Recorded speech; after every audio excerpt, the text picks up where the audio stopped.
아멘. 오늘 신명기 8장 1절에서 20절 말씀 가지고 모든 상황 속에서 하나님을 기억하라. 이제 은혜를 나누고자 합니다. 오늘도 이 하나님의 말씀을 통해서 하나님의 선하신 뜻을 발견하고 하나님의 뜻을 이 땅 가운데 이루어 가시는 우리 모든 분들 되시길 예수 그리스도 이름으로 축원합니다. 아멘. 하나님께서는요, 자신을 따르는 우리 모든 백성에게 기본적으로 기대하시는 바가 있습니다. 그것은 하나님의 말씀을 잘 듣고 지켜 행하는 것입니다. 그러면 하나님께서 순종에 대한 복을 주시겠다고 분명히 약속하고 있습니다. 신앙생활을 단순하게 생각하면 참 쉽습니다. 어려운 것이 아닙니다. 하나님 말씀대로 그냥 행하면 되는 것입니다. 하나님 원하시는 것, 하라고 하시는 것 하면 되고, 하나님 싫어하는 것, 하나님 하지 말라고 하시는 것을 안 하면 되는 것입니다. 그런데요, 이대로 지킬 수만 있다면 참 쉽죠. 그런데 우리가 누구의 후손입니까? 불순종의 대명사라고 할 수 있는 아담과 하와의 후손이죠. 동산에 있는 각종 나무의 열매는 마음대로 먹되 단 하나 선악을 알게 하는 나무의 열매는 먹지 말라는 그 단순한 명령에 우리의 조상 아담과 하와는 그 단순한 명령조차도 지키지 못했습니다. 인간의 연약함을 지니고 살아가는 것이 우리의 모습인 것입니다. 그래서 우리 연약함을 아신 하나님께서는 좀 반복해서 말씀을 주십니다. 오늘 신명기 말씀 보면 이게 처음 나오는 말씀이 아닙니다. 순종하라는 말씀, 이 말씀은 계속해서 이스라엘 백성들에게, 하나님 백성들에게 새겨진 말씀입니다. 출애굽한 이스라엘 백성들에게 하나님께서는 그들에게 주시겠다고 약속하신 가나안 땅을 허락해 주십니다. 이제 곧 들어가게 됩니다.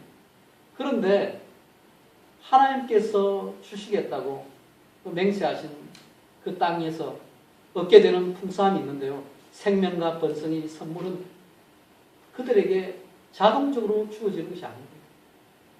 뭐냐면 뭔가 반드시 하나님과 관계 속에 이루어지는 일이 있어야 합니다. 하나님의 말씀에 순종하면서 하나님의 관계가 계속해서 유지가 될 때 자연스럽게 따라오게 되는 것이 이 생명의 열매들, 번성의 선물이 되는 것입니다. 그래서 그들에게는요, 순종의 훈련이 필요했습니다. 그래서 그 훈련 과정의 하나로서 그들에게 강야 훈련이 있었던 것입니다. 그래서 그동안 강야 생활을 통해서 하나님의 백성들이 여러 가지 상황을 만나면서 하나님의 뜻에 온전히 순종하도록 훈련되고 참된 믿음을 점검받고 준비하는 과정으로 계획이 되었던 것입니다. 우리가 살아가는 인생길을 종종 나그네 길이라고 비유하죠. 이스라엘 백성들도 이 애굽에서 나온 후에 40년 동안 나그네 길, 강야 길을 걸었습니다. 이제까지 이스라엘 강야 시기를 우리가 생각할 때요, 그 계기가 있죠. 40년 동안은 이렇게 방황하게 된 계기를 따져볼 때 12정탐꾼들이 정탐한 후에 실제는 이 분명히 좋은 땅, 약속의 땅, 하나님 주시겠다 약속한 땅인데 믿음이 없어서 그들은 들어가면 죽는다. 그렇게 10명의 정탐꾼들의 그 보고에 따라서 백성들 전부가 모세를 원망하고 하나님을 원망하고 불순종했습니다. 그 불순종의 대가로 40년간 돌아가는 그 징벌로만 40년 동안의 강야의 삶을 이해했습니다. 그러나 여기서 보시면요, 이 강야 시기를 새롭게 설명하고 있습니다. 또 다른 관점으로 이 강야 기간이 믿음이 자랄 수 있는 기간으로 오늘 모세는 얘기하고 있습니다. 하나님께서 그렇게 우리에게 제시하고 있는 것이죠. 오늘 본문 2절에 보시면요, 하나님께서 이 강야 생활을 통해서 기대하시는 바를 우리는 살펴볼 수 있습니다. 2절 한번 다시 보실까요? 신명기 8장 2절의 말씀입니다. 같이 한번 다시 읽겠습니다. 내 하나님 여호와께서 이 40년 동안에 내게 강약길을 걷게 하신 것을 기억하라. 이는 너를 낮추시며 너를 시험하사 내 마음이 어떠한지 그 명령을 지키는지 지키지 않는지 알려 하시니라. 아멘. 하나님께서는 이 강약길을 통해서 이스라엘 백성들의 진짜 마음이 어떤 것인지 시험하기를 원하셨습니다. 즉, 이 강야 훈련의 기간은 믿음의 테스트 기간이었던 것입니다. 하나님 앞에서 온전한 마음을 지니고 있는지 아닌지가 이 강야 기간을 통해서 드러나게 되어 있었습니다. 위기의 순간에 말씀에 대해 순종하는지 아는지를 통해서 누군가는 진짜 믿음을 가지고 하나님을 의지하는구나, 그렇게 평가됩니다. 그런데 그 위기의 순간에 누군가는 인내하지 못하고 불평불만을 쏟아내어 하나님을 온전히 신뢰하지 못하는 밑바닥의 모습을 드러내고 마는 것입니다. 강야에서는요, 이 두 가지 선택 외에 다른 선택이 없습니다. 주님을 절대적으로 믿으며 나아가든지 아니면 불평하면서 불신의 모습을 드러내지, 그 중에 선택해야 했습니다. 강야에서 그들은 스스로 음식을 마련할 수가 없었습니다. 그래서 당장 먹을 것 때문에 실제 생존의 문제죠. 생존의 문제가 걸리면 우리가 그거 하나만 집중하면서 다른 걸 잘 못 봅니다. 그래서 그들은 고민할 수밖에 없었습니다. 그들 인생 가운데 가장 큰 위기가 닥친 것이죠. 그런데 그 위기의 순간에 그들에게는 분명히 기회가 있었습니다. 위기를 다른 말로 위험한 기회라고 할 수 있는데요. 그들의 믿음이 가장 잘 자랄 수 있는 그 기회가 바로 이 시간이었습니다. 자기 힘으로 뭔가 하려고 해도 할 수가 없으니까 그때 할 수 있는 일은 하나님을 절대적으로 의지하는 것입니다. 그밖에 할 수 있는 방법이 없는 것이죠. 사실 그들은 하나님의 살아계심을 직접 체험하는 기회를 강야 시간 동안 가지게 되었습니다.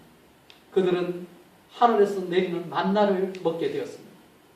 그런데 거기에 하나님의 특별한 교훈이 있는 것이죠.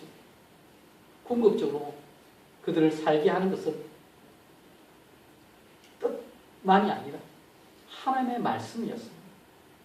떡으로만 산다는 것은요, 하나님과 상관없이 하나님의 말씀에 순종함 없이 당장의 만족을 추구하며 살아갈 삶을 말합니다. 그런데 주의 말씀과 상관없이 얻는 떡으로 살아갈 때 궁극적으로 이것은요, 영원한 삶과 관계없는 삶이 되고 마는 것입니다. 사람이 떡으로만 사는 것이 아니요 여호와의 입으로 나오는 모든 말씀으로 산다.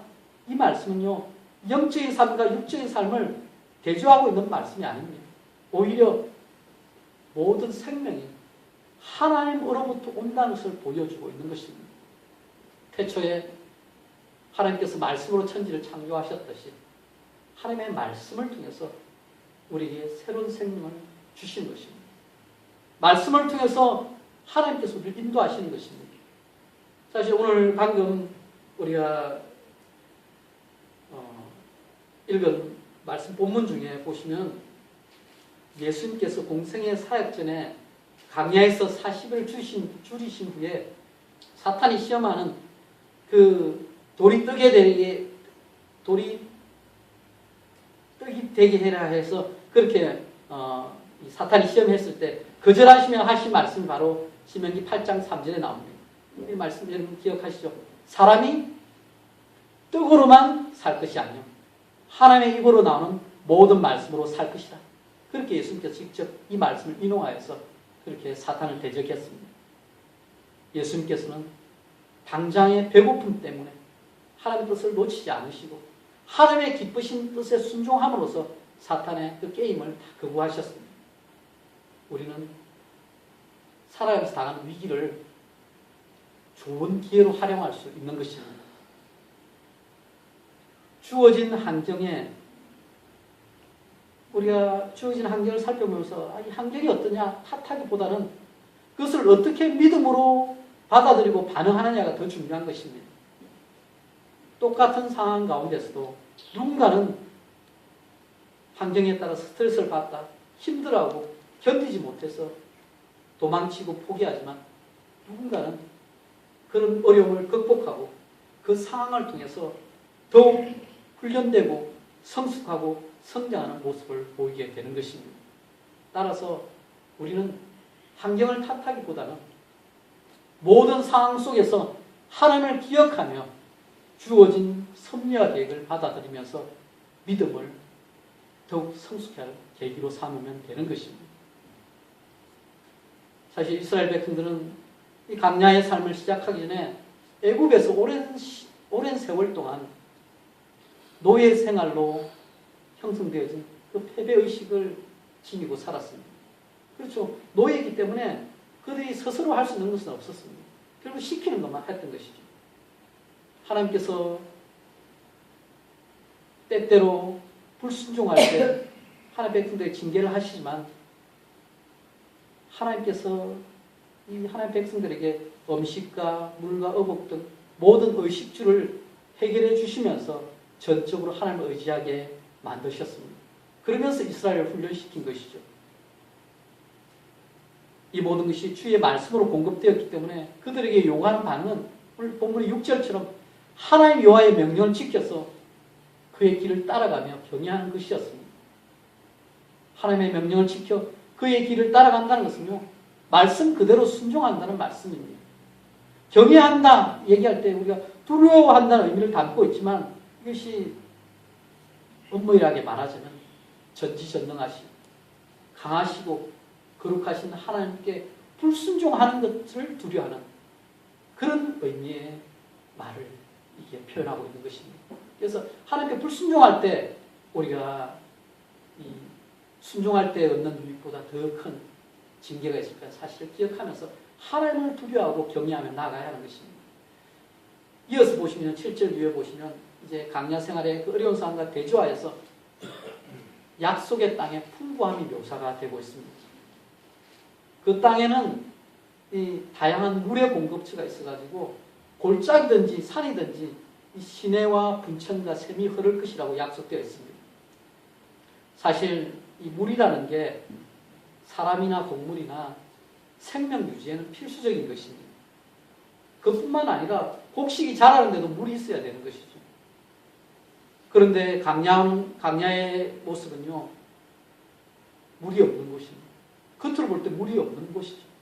따라서 이 가운데 하나님께서 역사하셔서 물을 마시게 하셨던 그 하나님이 이제는 약속의 땅에서는 풍부한 물을 주시겠다고 그들에게 지금 예고하고 있는 것입니다. 밀과 보리도 풍부하고 그런 곡식도 풍부하고 포도와 무화과나 석류와 감람나무 꿀을 비롯해서 이 과일과 농산물도 차고 넘치게 될 것이라고 하나님께서 약속하고 있는 것입니다. 그러니까 다른 말로 하면요, 당장 먹을 것은 전혀 걱정할 필요가 없는 새로운 세상이 온다는 것입니다. 그것이 약속의 땅에서 하나님께서 주시는 축복입니다. 시편 23편 1절의 말씀처럼 여호와는 나의 목자시니 내가 부족함이 없으리로다. 이 고백이 나올 수밖에 없는 환경이 그들에게 주어진다는 것입니다. 이스라엘 백성들이 이제 잘 먹고 배부르고 좋은 땅에서 하나님을 찬양하게 될 것이다. 그런 희망찬 내일이 오늘 말씀 가운데 그려집니다. 너무나 좋죠. 하나님의 말씀에 순종하는 자들에게 이런 복이 뒤따르게 되어 있는 것입니다. 이런 복도 우리는 생각하시면서 그 복을 여러분 우리 것으로 삼으시길 바랍니다. 그런데요, 이걸로 딱 끝나는 것이 아니라 여기서 다시 10절 위에 보면 경고의 말씀이 주어집니다. 광야 훈련을 잘 통과한 그들에게 또 다른 테스트가 있다는 것입니다. 모든 것이 풍부할 때 뒤따르는 위험이 있습니다. 광야에서 그들은 당장 먹을 것을 비롯하여 모든 생활의 어려움 때문에 절대적으로 하나님을 의지할 수밖에 없었습니다. 그런데 지금 그들이 새로운 땅에서 배부르고 아름다운 집에 거주하고 가축과 은금이 풍부할 때, 소유가 차고 넘치게 되었을 때, 그럴 때 이제는 하나님을 이전처럼 철저하게 의지할 필요가 없게 된다는 문제가 발생하는 것입니다. 하나님 덕분에 풍성한 복을 받게 되지만 그러나 주어진 것에 만족하며 누리다가 이제는 그것을 주신 하나님을 잊어버릴 수 있는 위험이 그들에게 닥쳐 있는 것입니다. 그것이 광야 생활 후에 약속의 땅에서 벌어지는 문제인 것입니다. 잠언 30장에도 이 위험성에 대해서 기록하고 있습니다. 잠언 30장에 보시면 아굴의 잠언에 이런 말씀이 나옵니다. 나를 가난하게도 마옵시고 부하게도 마옵시고 오직 필요한 양식으로 나를 먹이시옵소서. 그렇게 이렇게 아굴이 기도하면서 그 이유를 이렇게 얘기합니다. 혹 내가 배불러서 하나님을 모른다. 여호와가 누구냐 할까 염려하노라. 실제 그렇죠. 풍부할 때 배불러서 이제 하나님 필요 없다. 여호와가 누구냐, 하나님 누구냐 하면서 그럴 수 있는 모습이 우리 인간에게 나타나는 것입니다. 오늘 본문 14절에도요. 똑같은 표현이 나오죠. 내 마음이 교만하여 내 하나님 여호와를 잊어버릴까 염려하노라. 그렇게 분명히 기록하고 있습니다. 그래서 강야 훈련 가운데 그 테스트는요. 참 어려운 시험이지만 그러나 그래서 좀 뛰어 있으면 분명히 넘어갈 수 있습니다. 다 어려움을 겪기 때문에 어려움을 통해서 우리의 믿음이 단단해질 수 있습니다. 그런데 강야 훈련 이후에 지금 약속의 땅에서의 테스트는 풍성함 가운데 우리가 어떻게 반응하냐 이 테스트인 것입니다. 여러분 최근에 메가밀리언 복권 추첨이 있었죠. 그래서 16억 달러 그러니까 1.6 빌리언 해가지고 한국 돈으로 1조 8천억이라고 합니다. 그래서 엄청난 이 액수 때문에 한국 방송에도 벌써 나왔다고 합니다. 그래서 저는 처음에 몰랐는데 한국에 있는 큰 누님과 연락하면서 소식을 전해 들었습니다. 그래서 엄청난 복권이 있다는데 너도 하나 사봐라 이렇게 하더라고요. 혹시 로또 사시고 그 결과를 지켜보신 분이 계신지요?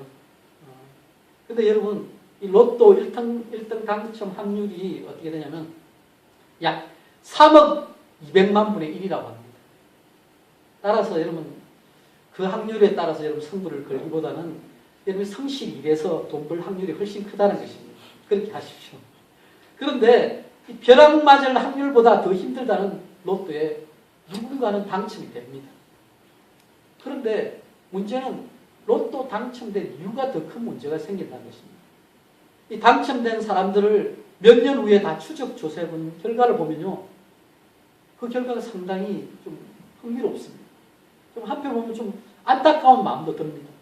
상당수가 강도유입을 당했고 실제 목숨을 잃은 경우도 많다고 합니다.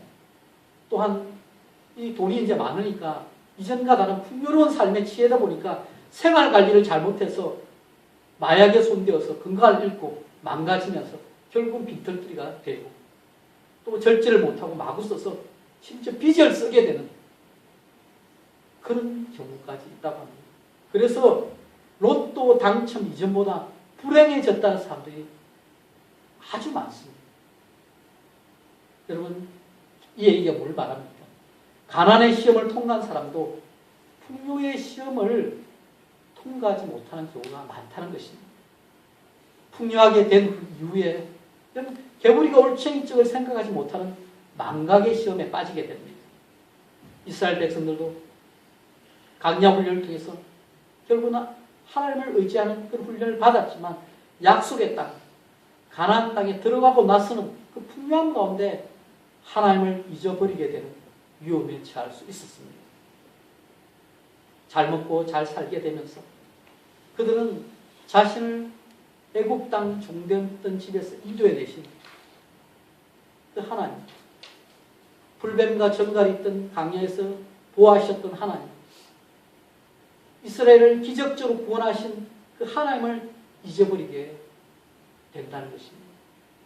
물이 없는 메마른 땅을 지나게 하시고 하늘에서 만나를 제공하신 분이 바로 하나님이라는 사실을 그들은 들어서 알고는 있었지만 그러나 실제 삶의 관계 속에서 기억하지 못하고 하나님과 상관없는 인생을 살게 됐다는 것입니다. 분명히 하나님께서 강야 생활을 통해서 그들을 낮추시고 시험하여 마침내 복을 허락하셨는데 이제는 전혀 다른 소리를 할 것이라는 얘기가 성경에 우리에게 다가오는 경고의 말씀입니다. 17절 말씀 보실까요? 17절에 그들이 하나님께 주신 풍요함 가운데 재물을 얻고 나서 이런 말을 한다는 것입니다. 17절 말씀 같이 읽겠습니다. 그러나 내가 마음에 이르기를 내 능력과 내 손의 힘으로 내가 이 재물을 얻었다 말할 것입니다. 그들은 자신의 능력에 따라서 재물을 얻었다고 생각해야 된다는 말씀을 오늘 성경은 예고하고 있습니다. 사실은 이 모든 것이 강야에서도 반석에서 물을 내신 그 하나님께서 약속의 땅에서 선물로 주신 것임에도 불구하고 선물 주신 하나님을 놓쳐버리고 그 선물을 그냥 즐기고 누리고 하나님을 놓쳐버리는 것입니다. 여기에 그들에게 제시된 중요한 교훈이 있습니다. 18절 말씀이죠. 이렇게 하나님께서 분명히 교훈을 주십니다. 18절 말씀 같이 읽습니다. 내 하나님 여호와를 기억하라. 그가 내게 재물을 얻을 능력을 주셨습니다. 이같이 하시면 내 조상들에게 맹세하신 언약을 오늘과 같이 이루려 하시니이다. 아멘. 여러분, 성장과 번영, 이것은요 하나님의 선물입니다. 인생의 모든 것이 하나님의 주신 선물로서 주를 떠나서는 아무것도 제대로 된 결과를 얻을 수 없다. 그 사실을 기억한다면 그들은 자신의 재물과 또 능력에서 빚어지는 교만을 물리칠 수 있었을 것입니다. 그런데 문제는 마음 깊숙한 곳에서부터 지금 하나님과의 거리가 멀어지고 관계가 끼어져 있다는 것입니다. 이것은요 단순한 문제가 아니었습니다. 조상들과 하나님께서 맺으신 그 언약이 계속 이어지고 있는데 그들의 불순종으로 해서 끊어질 위기에 처하게 된 것입니다. 하나님을 잊지 말라는 근거는요, 여기 보시면 이제 19절에 이어져 보시면 다른 신들을 따라 섬기거나 절하지 말라는 경고로 이어집니다. 이스라엘 백성들에게, 하나님 백성들에게 하나님을 잊는다 이 말은요 단순한 의미가 아닙니다. 다른 신에게 충성을 다한다는 의미가 그 가운데 담겨 있는 것입니다. 하나님보다 더 소중하게 여기는 우상이 하나님 자리를 대신해 버린 것이 정말 심각한 문제가 된 것입니다. 탐심이 우상 숭배가 되고만 그 사실이 지금 이 가운데 벌어지는 것입니다. 결국 하나님을 잊어버린 자에게는 멸망이 찾아올 수밖에 없었던 것입니다. 하나님의 말씀에 불순종하고 여호와의 소리를 청종하지 않으므로 이미 역사 가운데 하나님의 손에 멸망당한 그런 여러 이방 나라 족속들과 같은 운명에 처하게 된다는 경고의 말씀이 하나님의 백성이라고 하는 이스라엘 백성들에게 지금 전해지고 있는 것입니다. 이 경고의 말씀은 동일하게 믿음의 후손인 우리에게도 경고의 말씀으로 전해지고 있는 것입니다. 사랑하는 여러분, 말씀을 우리 삶 가운데 좀 적용해 보기 원합니다. 우리 인생에 형통한 날과 공고한 날이 섞여서 다가옵니다. 전도서 7장 14절의 말씀을 기억하십시오. 형통한 날에는 기뻐하고 공고한 날에는 기도라 보아라. 이 두 가지를 하나님 병행하게 하사 사람이 그의 장래일을 능히 헤아려 알지 못하게 하셨나니 우리가 앞날을 알 수 없습니다. 우리 인생에 여러 가지 시험이 있습니다. 강야 생활 같은 어려움의 시기가 있습니다. 부족함 가운데 생존을 걱정해야 하고 힘들고 어려운 시기, 그 시기를 지날 때 우리에게는 하나님을 의지할 수밖에 없는 그 선택이 있는 것입니다. 위기지만 그 위험한 기회를 통해서 우리의 믿음이 자라게 되고 철저히 하나님을 의지할 때 우리는 더 깊은 친밀한 교제 가운데 하나님 앞에 나아갈 수 있는 것입니다. 성경에는 만나를 얘기하고 있는데 만나는 철저히 일용할 양식입니다. 또 강야에서 신선한 물이 반석에서 공급되었습니다. 철저히 하나님께서 생존에 가장 필요한 최소한의 것을 제공해 주셨다는 것입니다. 마태복음 6장 33절의 말씀처럼 먼저 그의 나라와 그의 의를 구하라. 그리하면 이 모든 것을 너에게 더하여 주시리라. 할 때 그 말씀처럼 하나님께서 하나님 백성들에게 채워주시는 은혜가 있는 것입니다. 그러나 여러분 이런 위기를 만날 때 누군가는 믿음을 가지고 위기를 통과해 굳건한 믿음의 용사로 서가기도 하지만 누군가는 이런 고난의 위기에 믿음을 놓쳐버리고 쓰러지기도 합니다. 그래서 혼자 있으면 넘어지지만 함께 믿음을 붙잡아주면서 위기의 순간, 고난의 순간 누구 다 겪잖아요. 다 겪으신 분들이 겪고 있는 자들을 위로하며 격려하며 세워나가야 하는 것입니다. 혼자서는 이겨나갈 수 없는 위기일지라도 함께하면 믿음으로 극복해 나갈 수가 있습니다. 그럴 때 결국 그 위기를 통과하고 나서 주어지는 복을 우리가 취할 수 있습니다. 이것이 강약길을 걷게 하시고 낮추시고 시험하신 하나님께서 하나님 향한 믿음을 놓치지 않는 자에게 부어주신 하나님의 은혜인 것입니다. 그런데 이제 강야의 삶이 끝날 때가 있죠.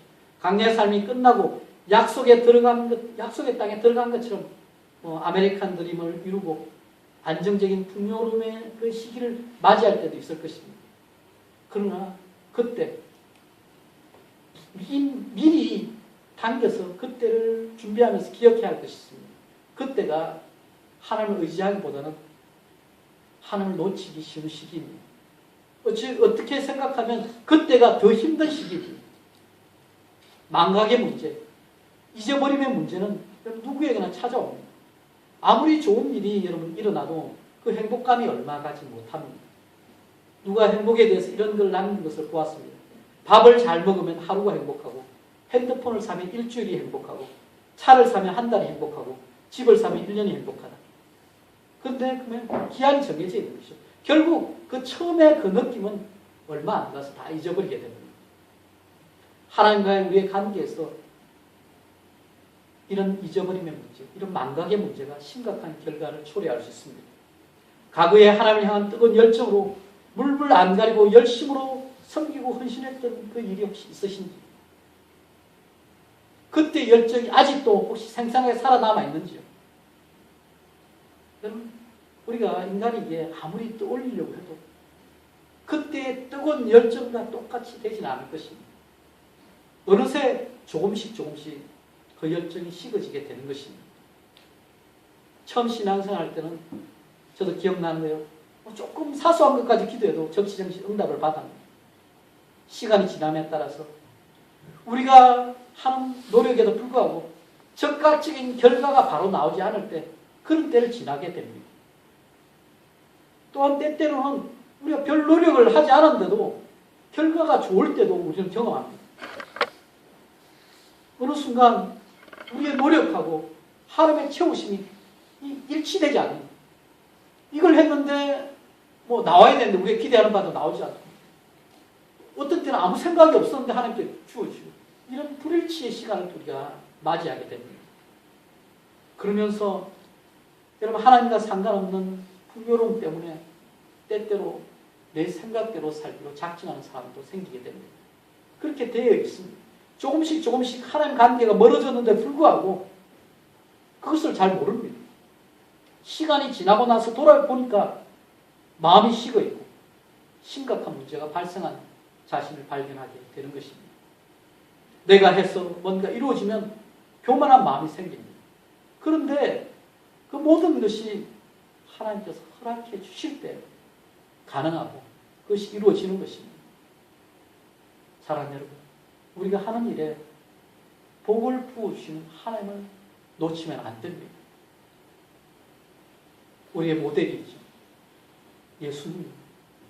예수님께서는 늘 하나님 아버지의 음성을 들었습니다. 하나님의 뜻을 이루고자 했습니다. 심지어 십자가에서 자신을 내어주시기까지, 죽기까지 순종하며 하나님을 사랑하고 하나님의 말씀에 순종하셨습니다. 그 순종의 결과로 우리에게 구원의 은혜가 베풀어진 것이죠. 오늘 말씀을 대하면서 제가 예전에 대학생 선교단체 간사로 훈련받던 시기가 떠올랐습니다. 그때 강야훈련이라는 그 과정을 한 주 동안 경험한 일이 있습니다. 그 훈련이 뭐냐면요, 강원도 초입인 원주 지역에 참 떨어뜨려져가지고 대중교통을 타고 가서 거기서부터는 이 목적지인 어느 시골 면사무소까지 며칠간을 걸어가면서 하나님과 동행하는 것입니다. 그래서 머무는 곳에서 먹을 것을 해결하고 잘 곳을 해결하는 그런 훈련이었습니다. 저희 팀에 6명이 있었는데 제가 그 팀의 또 리더로서 이렇게 6명과 함께 좀 지나가면서 5박 6일 동안 합심하며 기도하면서 하나님의 인도하심에 따라 이동했습니다. 그래서 식사 때가 되면 그 근처에서 이 가정을 찾아서 방문해서 도움을 요청하고 음식을 구하게 되었습니다. 지금은 모르겠는데 그 당시만 해도 강원도 인심이 좋아가지고 좀 풍성하게 대접을 받았던 기억이 생생합니다. 감자밥 참 많이 먹었습니다. 그리고 식사 대접을 받고 난 후에 복음을 전하고 그 가정에 복을 빌어주고 다시 길을 걸어갔습니다. 근데 해가 지면 더 이상 걸을 수가 없어서 저녁 식사와 함께 잠자리를 구해야 했기 때문에 참으로 어느 집이 우리를 선뜻 맞이해 줄지 고민이 많이 되었습니다. 어떤 때는 교회에서 자고 어떤 때는 마을 해관에서 자면서 하루의 피곤을 해결했습니다. 기억나는 어느 날인가는요, 이 널찍해 보이는 동네 식당에 찾아가서 사정을 얘기했습니다. 식당이 돈을 받고 장사하는 곳이기 때문에 불청객이 왔으니까 거절도 할 만한데 정성껏 저녁 식사를 차려주시고 잠자리도 편안하게 마련해 주셨습니다. 참으로 감사한 일이었습니다. 그러면서 그 모든 것을 통해서 우리가 하나님을 의지하는 훈련을 했던 것입니다. 그런데 또 한 가지 기억나는 일은요, 며칠간 계속 걷다 보니까, 특히 낮 시간에 걷다 보니까 다들 좀 피로가 누적되어 있었고, 그날따라 이 점심시간이 되면 몇 집을 방문하면서 문을 두드렸는데 집마다 사람이 없거나 다들 여유가 안 된다면서 거절하면서 한 7집을 돌았는데 난망하게 되었습니다. 오늘 점심을 굶을 수도 있겠구나, 어쩔 수 없다 하면서 그런 포기할 만한 시점에 이르러서 이 마지막으로 문을 두드리는 그 집에서 이상한 일이 일어났습니다. 우리가 문을 여는 순간 주인이 나오고 있는 중이었습니다. 그래서 주인 되시는 분이 이게 우리 사정을 얘기했더니 자기는 지금 외출을 해야 되니까 그래도 뭐 집에 들어가서 좀 쉬시면서 라면도 끓여 드시고 밥도 드시고 냉장고에 과일도 있으니까 마음껏 꺼내 먹으라면서 그렇게 하며 나가셨어요. 그래서 좀 특이한 거죠. 주인이 모르는 사람들 그냥 열어놓고 그렇게 지내라고 했는데요. 그래서 우리가 그러나 뭐 다들 잘 먹고 또 잘 쉬면서 그렇게 피곤을 다 풀어내는 그런 시간을 가졌습니다. 한참을 쉬고 난 후 주인 오기를 기다리는데 안 오시는 거예요. 어쩔 수 없이 감사 편지를 남겨두고 떠난 일이 있습니다. 그때 돌이켜보니까 그런 일이 실제 일상에서도 찾을 수가 없고 뭐 가능한 일이 아니지 않습니까? 그런데 그때 하나님의 보호하심과 채우심을 몸으로 직접 체험할 수 있었던 것입니다. 사는 여러분, 제가 그때 또 매일매일의 이 삶을 통해서 우리가 저녁에 일기로 이렇게 기록하면서 하나님과 동행했던 그 묵상한 내용을 남기면서 하나님을 향한 그 뜨거운 사랑을 다짐했던 기억이 납니다. 근데 그 뜨거운 사랑을 가지고 계속해서 우리가 살아갔으면 좋겠는데 그렇게 안 된다는 것입니다. 그러나 다시 한번 우리가 하나님 앞에서 회복의 은혜 가운데 나아가기 원합니다. 사랑하는 여러분, 하나님께서는 여러분과 함께하면서 은혜를 부어주시길 원하십니다. 아마도 이전에는 그런 시간이 있었을 것입니다. 그 당시 강야 같은 길을 걸으면서 어려움이 있었지만 오히려 하나님을 향한 믿음과 사랑이 자라게 되었던 그 사건들이 있었을 것입니다. 다시 한번 하나님을 향한 사랑을 회복하시기 바랍니다. 우리의 사랑이 어디에서 떨어졌는지 돌아보고 하나님을 향한 처음 사랑을 회복하시기 바랍니다. 강야 같은 인생길에서 아무것도 없는 것 같고 또 뭔가를 쉽게 구할 수 없는 그 자리지만 죽음이 당장 눈앞에 있는 것 같은 때 오히려 하나님을 찾는 것이 쉬운 일일 수 있습니다. 그러나 하나님 복 주셔서 풍요에 있었을 때 우리의 뜻대로 다 이루어진 것 같을 때 그때 우리의 본성이 하나님과 거리를 만들게 될 수 있다는 사실도 우리가 기억하기 원합니다. 우리가 주님 주신 은혜를 생각하면서 모든 것 가운데 하나님께서 함께 하신다. 모든 상황 속에서 하나님을 잊지 말고 하나님을 기억하며 살아가시는 우리 모두 되기 원합니다. 말씀을 정리합니다. 모든 상황 속에서 우리 함께 하신 하나님, 그 하나님께서 늘 우리 곁에 계십니다. 우리가 하나님을 의식하면 됩니다. 전파가 여기도 계속 오죠.